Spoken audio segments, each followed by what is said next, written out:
Puji Tuhan, selamat pagi Bapak Ibu Saudara, Shalom. Bagaimana semua kabarnya? Luar biasa ya.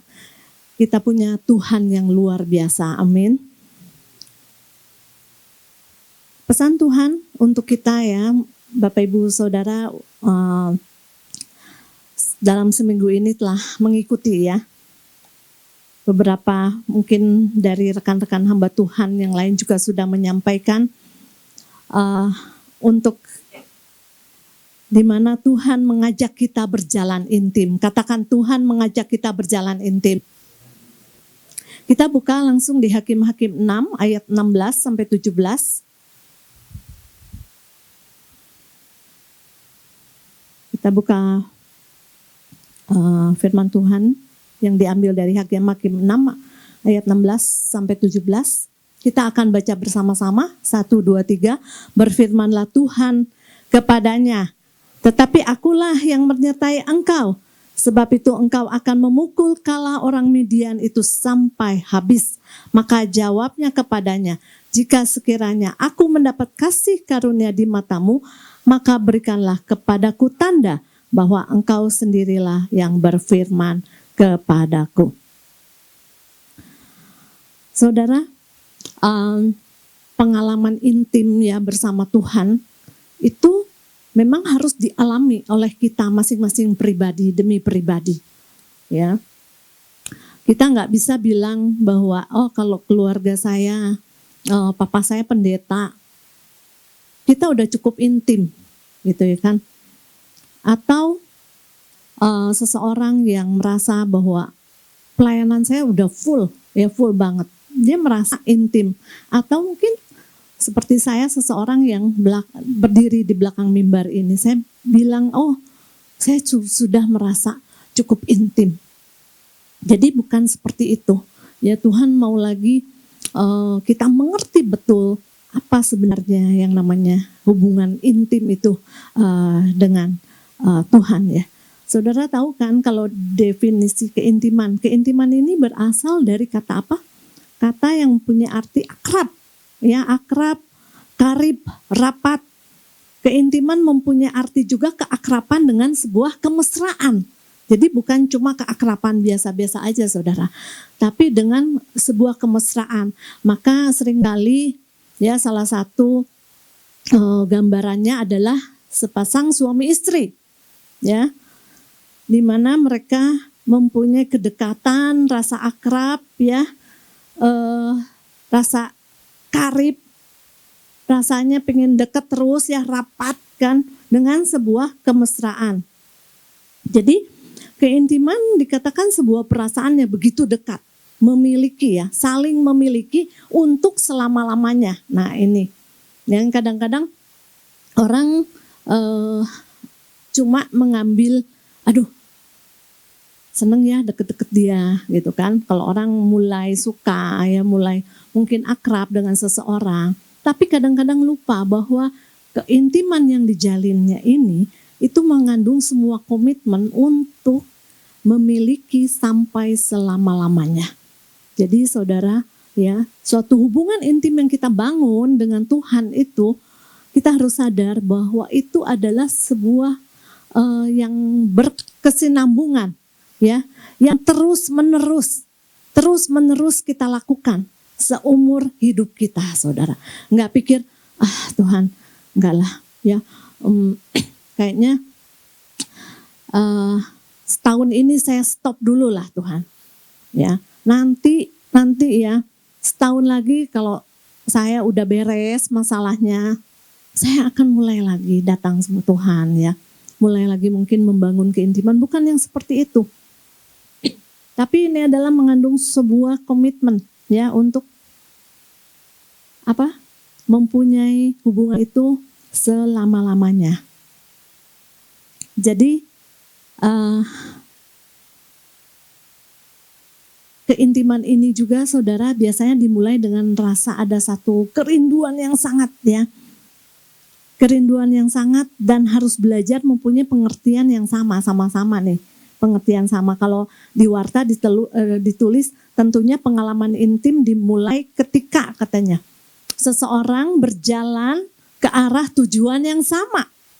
Tentunya harus tujuannya sama. Saya nggak bisa nih saudara, ya, menjadi sepasang suami istri misalnya ini dengan suami saya, tapi kita punya arah tujuan yang beda. Ya, dia maunya kemana, saya maunya kemana. Pasti saudara dijamin sebenarnya tidak ada keintiman di situ. Mungkin hanya sebuah formalitas, oh ya suami istri. Tapi tidak ada keintiman di situ. Karena memang kita nggak punya satu tujuan yang sama. Ya, dia mau kemana? Ya, mungkin saya lebih dengan egonya saya gitu. Saya merasa benar, saya harus melakukan apa yang menjadi tujuan saya dalam kehidupan saya. Pasti tidak akan ketemu. Nah, pagi hari ini makanya pesan Tuhan ini datang kepada kita supaya kita memahami betul apa sih makna artinya berjalan intim dengan Tuhan, mempunyai suatu hubungan yang intim dengan Tuhan. Saudara, kalau kita punya satu hubungan ya, apalagi kalau suatu hubungan ini, kedekatan ini dengan seseorang yang punya pengaruh. Ya, misalnya saudara dekat dengan wali kota kita, bahkan dengan presiden kita, ya, itu pasti dipastikan saudara akan mendapat banyak sekali manfaat dari situ. Sekarang kita bayangkan saudara, ya, Bapak kita dia adalah Tuhan di atas segala Tuhan, Raja di atas segala Raja. Dia mau dekat dengan kita, ya. Dia mengajak, ayo sama-sama kita berjalan lebih intim lagi. Saudara, dipastikan sebenarnya yang lebih banyak diuntungkan siapa saudara? Kita kan, Bapak Ibu, saudara dan saya. Ya. Dan di situ, di perjalanan itu kita akan punya pengalaman, ya. Kita akan lebih mengenal, kita akan lebih dikenal, mengenal pribadinya, ya. Pokoknya dari perjalanan itu, saudara akan terus dibawa untuk lebih kenal lagi seperti pasangan kita. Begitu kita menyatakan diri, misalnya, oke, aku mau nih, ya, untuk memulai satu hubungan yang lebih serius, ya. Itu akan hari demi sehari terus kita dituntun, ya, lebih ke pengenalan yang lebih dalam. Saudara yakin kan Tuhan Yesus mengasihi semua manusia, ya. Dia mengasihi semua manusia. Tapi sekarang untuk kepada anak-anaknya, menurut saya itu ada satu kasih yang lebih, ya. Dia mau saudara mengundang kita untuk jalan bersama dia. Bayangkan saudara, misalnya nih ya, saya juga di tempat ini mengasihi Bapak Ibu Saudara semua kan. Pasti saya mengasihi, percayalah ya. Tapi pasti saudara kasih saya terhadap suami saya beda, ya, nggak sama.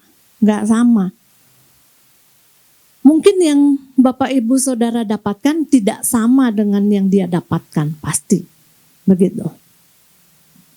Jadi ada kasih yang khusus untuk orang yang benar-benar intim. Ada kasih yang benar-benar dicurahkan khusus, ya. Dia mendapat satu privilege yang beda, gitu. Coba kalau kita buka sebentar di Yohanes 14 ayat 21, ya. Yohanes 14 ayat 21. Saya akan bacakan. Barang siapa memegang perintahku dan melakukannya, dialah yang mengasihi aku, dan barang siapa mengasihi aku, ia akan dikasihi oleh Bapakku, dan aku pun akan mengasihi dia, dan akan menyatakan diriku kepadanya. Ya.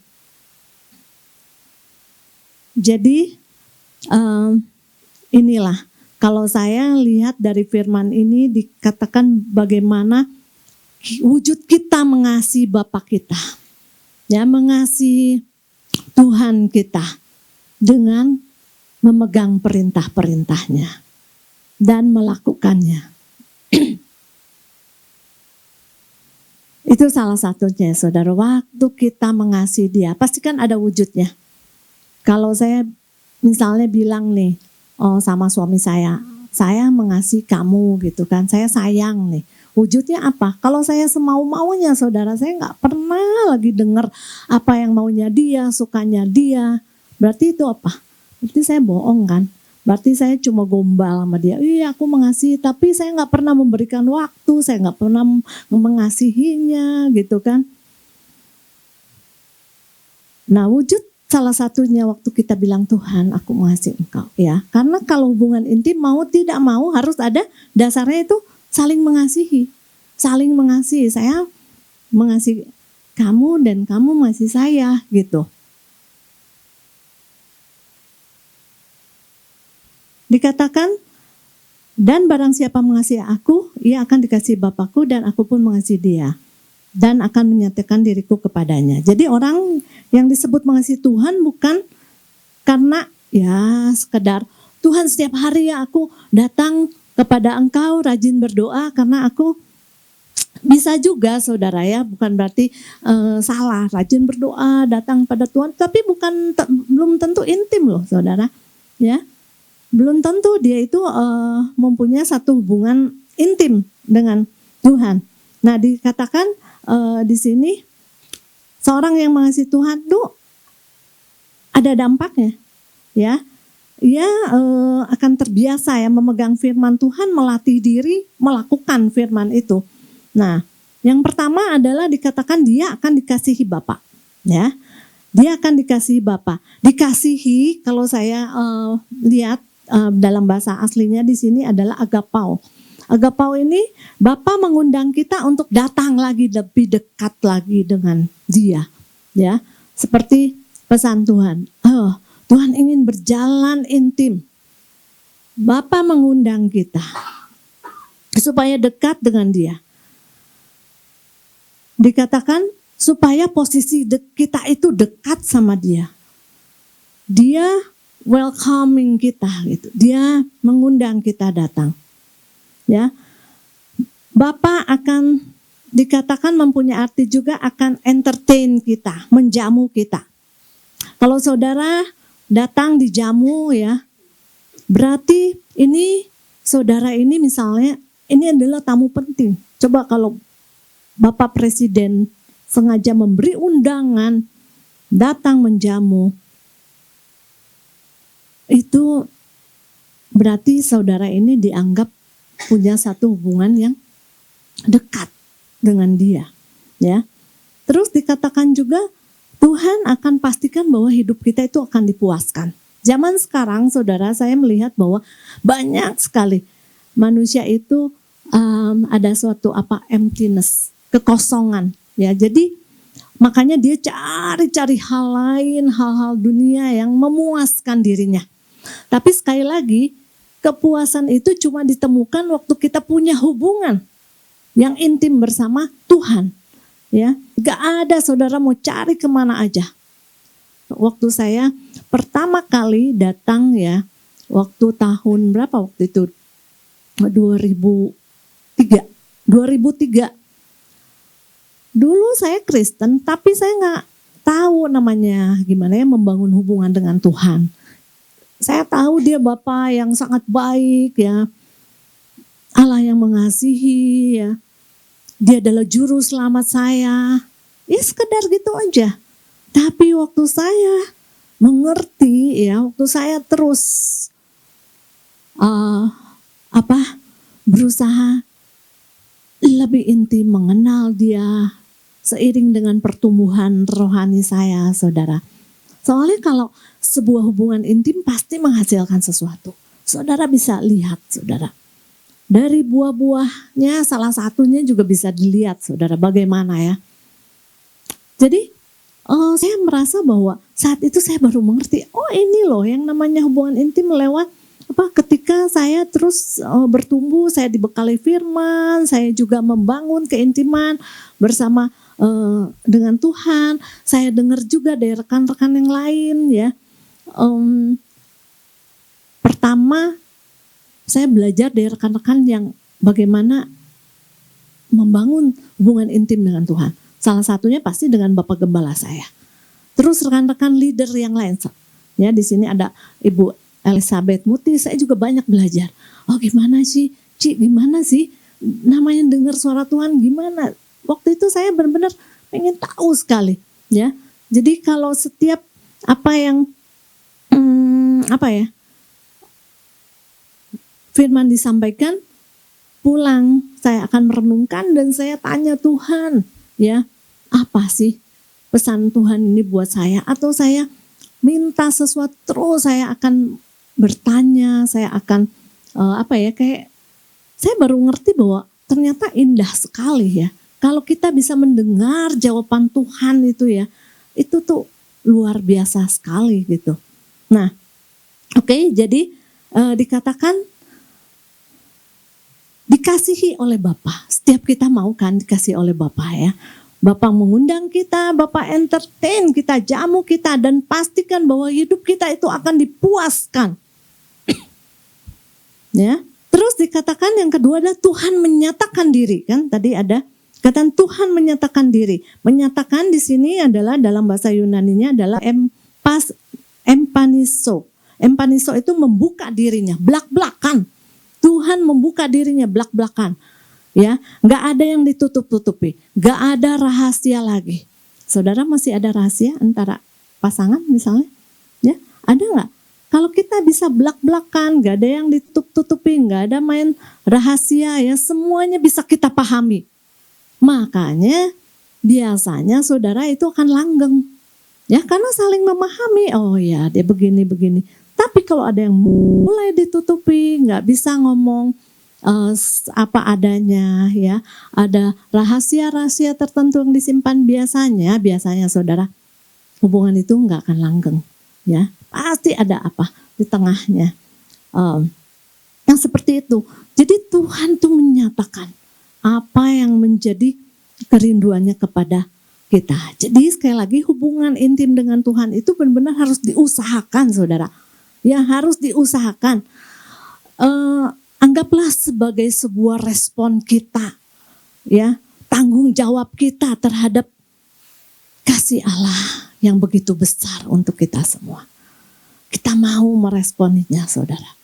Ya, jadi dari hal ini, ketika kita mulai, saudara, meresponinya, saya percaya, saudara mampu melakukan hal-hal yang radikal untuk Tuhan. Hal-hal yang besar bukan karena hebatnya kita saudara, tapi siapa dulu saudara? Tuhan yang berserta kita ya. Kalau saya dengan misalnya saudara dengan suami kan, kalau misalnya dia punya segala sesuatu ya, saya juga akan menikmati kan, yang akan menikmati. Demikian juga saudara, dia Bapak kita yang punya segalanya. Ya, tentu saja dengan dengan seiringnya waktu saudara, dengan satu hubungan, kalau kemarin Bu Muti nyampein bahwa kapasitas kita itu semakin akan diperbesar ya, diperbesar. Oke, jadi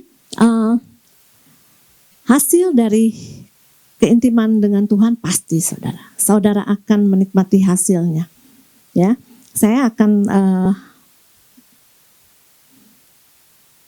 berikan kira-kira ini sebenarnya banyak saudara ya, dua hal ya, sebab pengalaman rohani kita ya, waktu kita menjalin hubungan intim dengan Tuhan itu bukan cuma sekedar pengetahuan saudara ya, tapi inilah benar-benar suatu pengalaman di mana Tuhan membawa kita ya, untuk semakin hari semakin beberapa hal, makanya kita akan bahas. Yang pertama adalah value kehidupan kita akan di-upgrade ya, value kehidupan kita akan di-upgrade menurut standar Allah.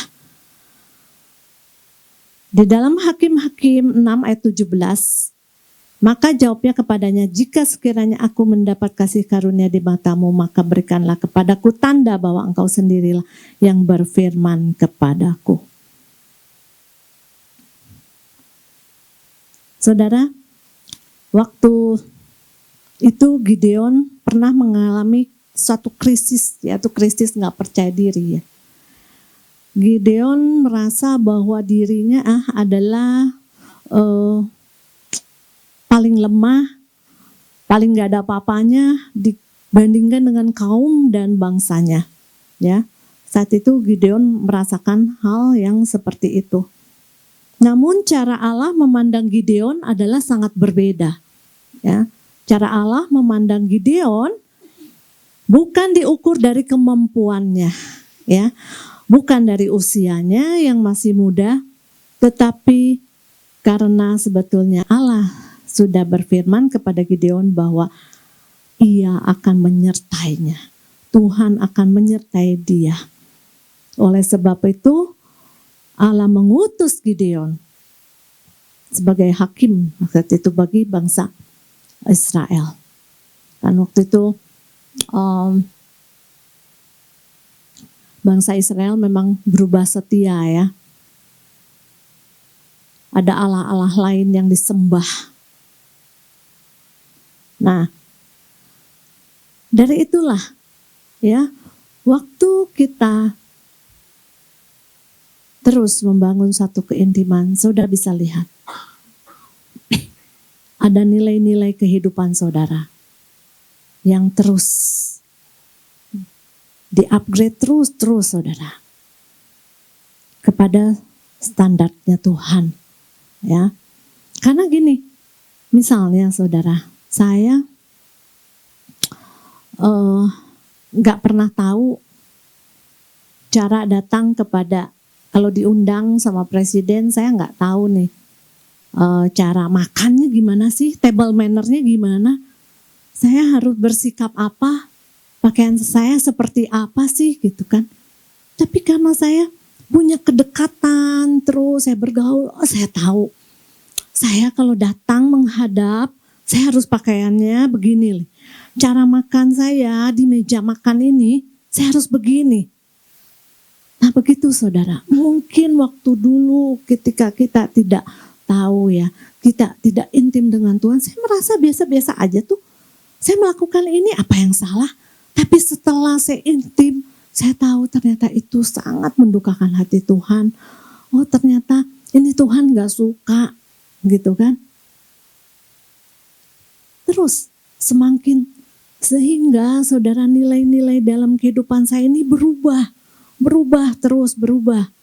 Saya yang merasa, aduh ini saya kan bukan siapa-siapa Tuhan ya, tapi Tuhan bilang kau adalah berharga di mataku. Ada standar atau value yang terus Tuhan naikkan dalam kehidupan kita ya. Jadi bahwa semua saudara ya, ini memang tidak akan terjadi secara otomatis, tapi lewat hari demi hari ya, hubungan yang kita bangun dengan Tuhan.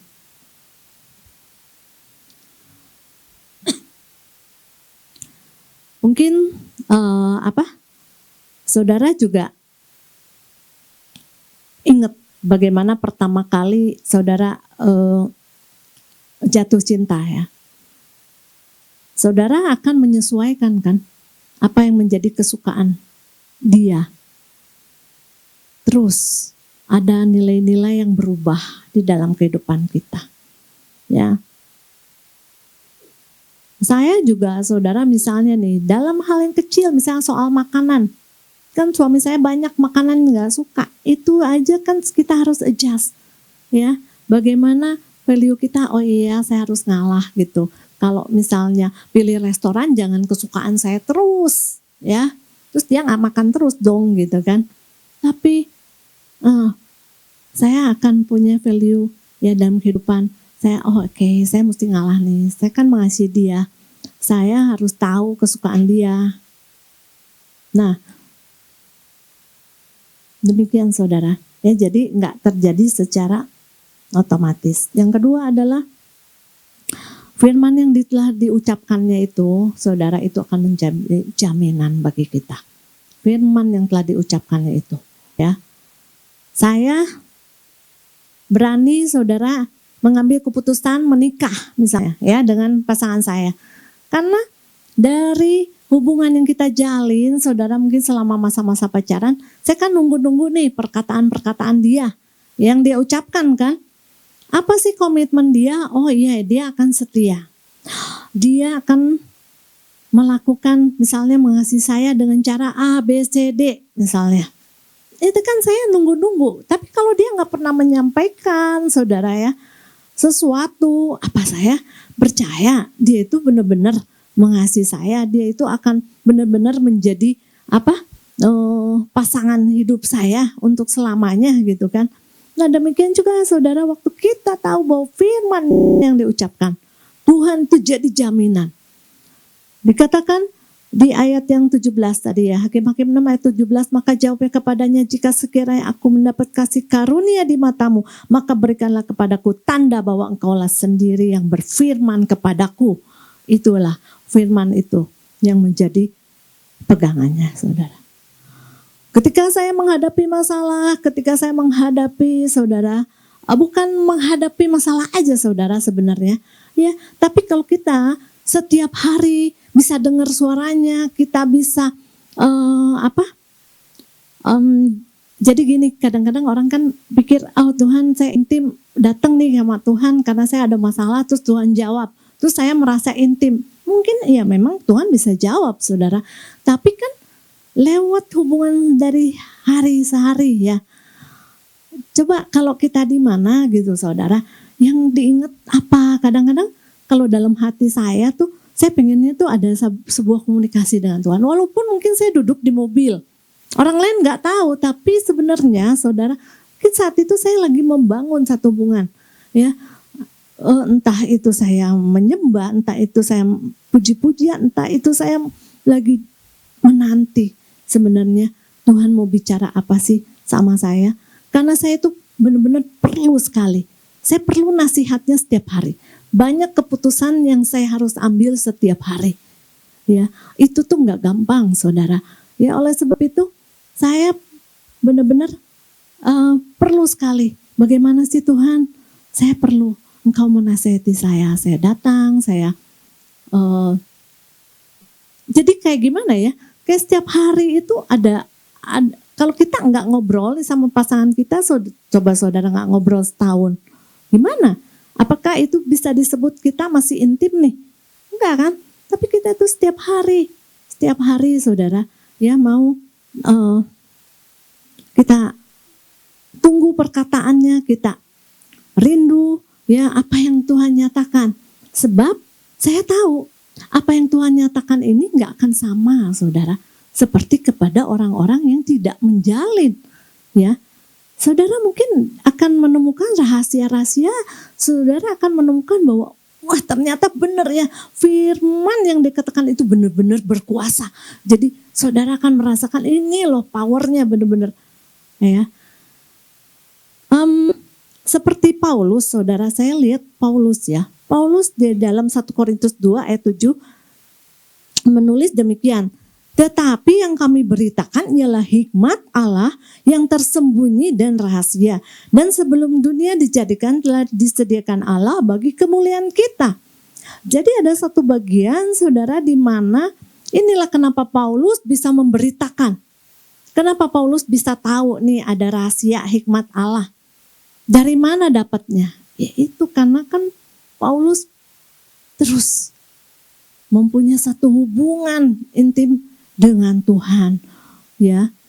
Bahkan Tuhan menyatakan hal-hal yang rahasia, yang tadi sebelumnya kita baca yang dari Yohanes 14 itu, kan Tuhan menyatakan dirinya, nggak ada lagi yang rahasia loh. Saya terbuka, apapun akan saya nyatakan, rahasia juga Tuhan nyatakan di dalam kehidupan kita. Dikatakan juga kalau di Mazmur 25 ayat 14, Tuhan bergaul karib dengan orang yang takut Dia dan perjanjiannya diberitahukannya kepada mereka. Tuhan kita adalah Tuhan yang menyelesaikan segala sesuatu. Kalau dia memulai, dia akan tuntas selesaikan, saudara. Dia adalah Alfa dan Omega. Dia memulai dan dia mempunyai kemampuan untuk menyelesaikannya. Jadi saudara, kita merasa gimana ya? Nyaman, aman dan percaya gitu. Percaya bahwa Tuhan memulai sesuatu dalam kehidupan saya, dia akan menyelesaikannya. Demikian saudara, kalau saya nggak percaya nih sama suami ini, sama pasangan. Kalau dia memulai, kita memulai satu kehidupan bersama-sama, bisakah kita menyelesaikan sampai akhirnya? Kalau dia bilang, nantilah, lihat nanti kalau di tengah jalan ada masalah terus begini-begini, mungkin kita bubar. Saudara, coba kalau digituin apa? Saudara merasa nyaman, merasa ada kepercayaan nggak terhadap dia? Gak ada saudara, tapi dia adalah Tuhan yang dikatakan dia memulai dan dia berkemampuan untuk menyelesaikannya. Ya, jadi kalau kita paham benar Tuhan, sebenarnya nggak ada perlu kita melakukan interupsi apapun di tengah-tengah apa yang menjadi rencana Tuhan dalam kehidupan kita. Waktu kita melaksanakan kehendaknya berarti ada konsekuensinya saudara. Ya, kita harus taat, kita harus terus berjalan. Dan dikatakan kalau saudara paham, kalau saudara benar-benar kenal, gak ada interupsi, gak ada, Tuhan kok ternyata kayak gini ya, gak dijawab-jawab doanya Tuhan, udah deh. Gak ada Tuhan-Tuhan lagi, udah deh. Saya sering saudara kadang ngomong, karena dia gak tahu, gak kenal Tuhan. Sebenarnya kalau dia kenal, dia Tuhan yang memulai segala sesuatu, Tuhan yang akan menyertainya sampai tuntas. Jadi itulah ya perjalanannya proses rangkaian waktu memang segitu. Ada awal, ada tengah, ada akhir. Namun saudara percayalah kalau Tuhan yang mulai dalam kehidupan sesuatu. Ya, apapun masalah yang menghadang kita ya apapun. Saudara, kita akan bisa bertahan sampai akhir. Amin. Seperti Gideon waktu takut Tuhan bilang, aku yang akan menyertai engkau. Aku yang menyertai engkau. Ya. Itu. Kalau dia berfirman, saudara pegang firman itu. Pengalaman saya saudara,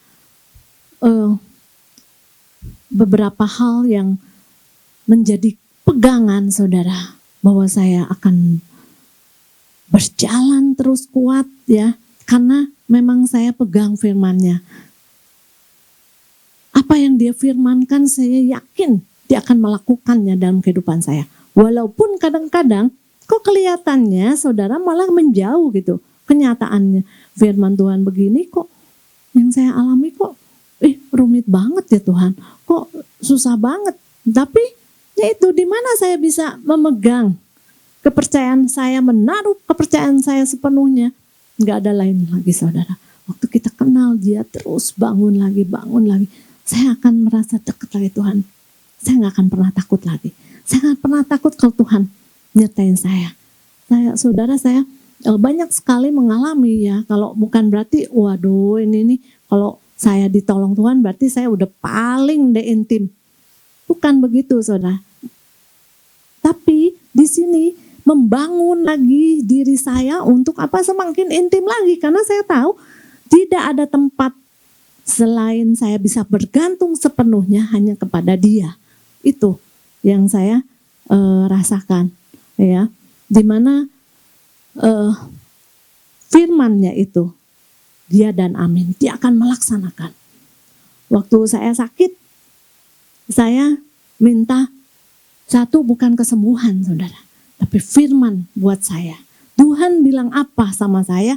Tuhan, kesembuhan perlu nggak? Perlu. Tapi yang utama bagi saya, apa yang Tuhan katakan buat saya. Ya, waktu itu saya datang kepada Tuhan, ya dengan semua pasti rasanya, aduh Tuhan, enggak, Tuhan berikan firman ya saudara. Itu jadi kekuatan saya. Mau dokter ngomong A, mau orang ngomong B, cepetan loh ya. Harus ke Singapura, harus operasi, harus begini, dokter bilang begini. Enggak, satu yang saya menjadi kekuatan saya, karena Tuhan akan melaksanakan firman-Nya. Itu firman yang saya pegang. Karena waktu Tuhan bilang, seperti keadaanmu akan seperti orang bermimpi, ya. Waktu Tuhan, ketika Tuhan memulihkan keadaan Sion kan, ya gitu kan. Hari ini kamu mungkin banyak air mata, tapi esok, ya, mulutmu akan penuh dengan tawa. Nah, itu saudara jadi kekuatan saya. Pasti satu hari keadaan saya seperti orang bermimpi. Hari ini saya penuh air mata, penderitaan, tapi esok. Kapan? Gak tahu. Tapi kenapa saya kuat? Karena itu hari-hari, terus saya bangun lagi, saya lebih percaya lagi, seperti itu saudara. Sampai satu hari Tuhan membuktikan firman-Nya.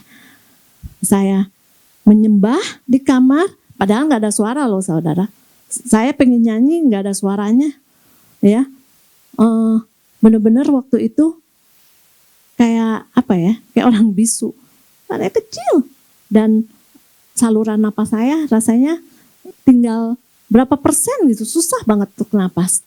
Tapi saya percaya itu firman-Nya. Waktu saya nyembah, Tuhan, saya pengen bisa nyanyi lagi, nyembah lagi. Waktu saya nyembah, tiba-tiba saudara, benar-benar seperti keadaan orang bermimpi itu.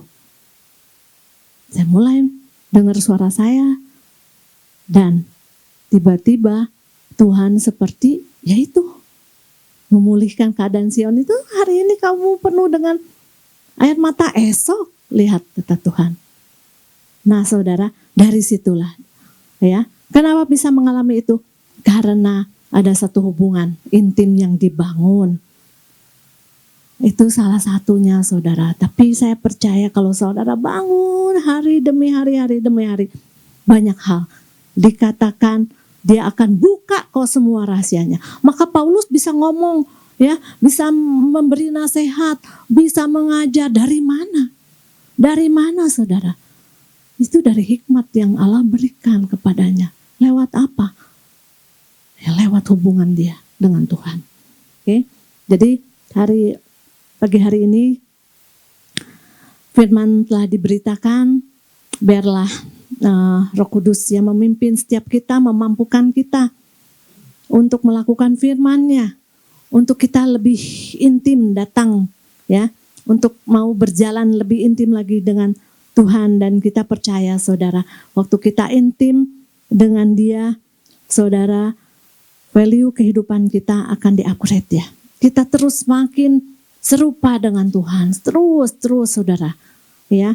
Terus yang kedua adalah firman yang diucapkan itu saudara akan terbukti. Jadi ada menjadi jaminan bagi hidup kita. Amin.